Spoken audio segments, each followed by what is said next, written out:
Fracture is a map a lot of people don't like. In fact, it's commonly reported as one of the least liked maps in Valorant by a lot of people. So I thought I'd explore the reasons behind why people don't really like Fracture.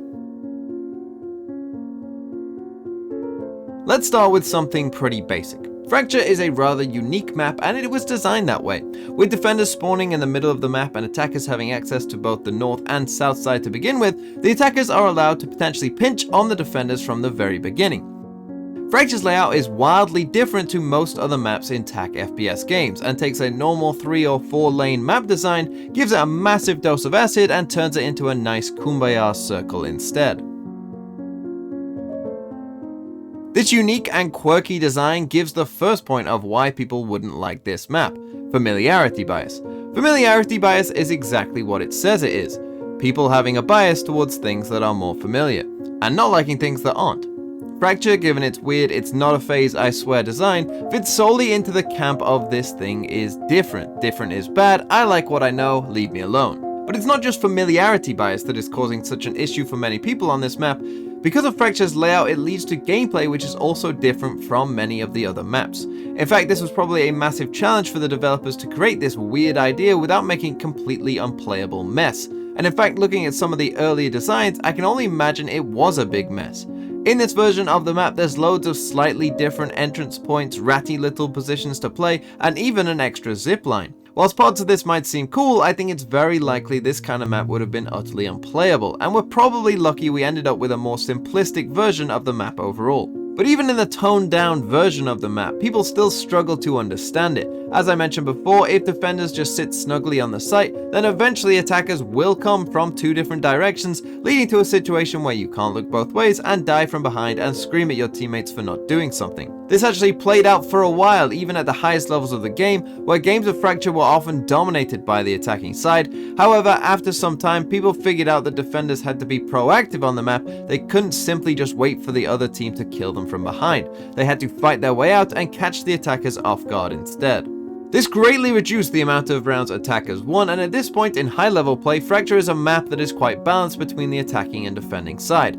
However, whilst this problem has been solved at the very highest levels of the game, for most people in their ranked games, they'll still come across many NPCs who think that pushing out as defenders is bad no matter what, because the dictionary told them that the word defend means to resist an attack made on something or someone, not to try and take initiative and follow your breach stun and secure a main. This inevitably leads to many situations where people die from behind and get mad at a map where this is even a possibility. But it's not just the defending side that's an issue. On the attacking side, you spawn into the map and you're confronted with a choice. Do you want to take this massive swinging zipline and do a Tarzan cosplay for a couple seconds and cross to the other side of the map? The thing is, people are lazy, and simply finding the effort to press a button which may have little impact on the round is not something it seems my teammates or even sometimes the enemy team ever want to do. I've seriously been in games where the enemy team didn't once try to use the north side of the map. But it doesn't end there. Fracture is a map with some of the smaller choke points in the game, meaning that if your team does mindlessly try and push through them, oftentimes one small bit of utility can shut you down quite easily and cost you a round.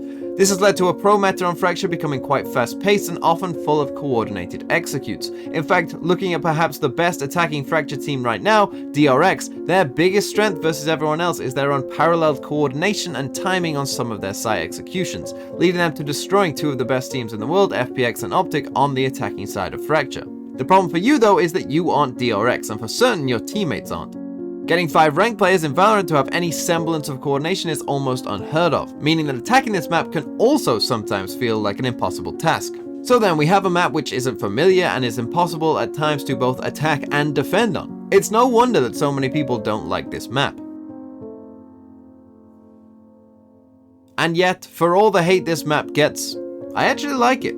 I really appreciate that the devs went for something quite different. A lot of people, myself included, don't like pineapple on pizza, but some weirdo was the first to try it and now a lot of other weirdos joined in. Sure, a lot of people like Ascent, a lot of people's favorite ice cream flavor is vanilla, but if our only choice was vanilla, a lot would be missed.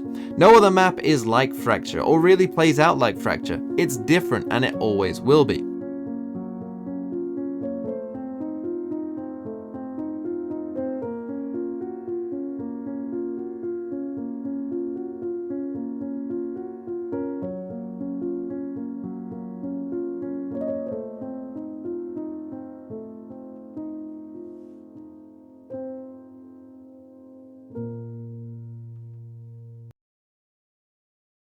In 1997, the Spice Girls released a song which began with the lyrics la la la la la la la la la la la la la la la. It was called Spice Up Your Life, and I think it portrays fracture pretty well.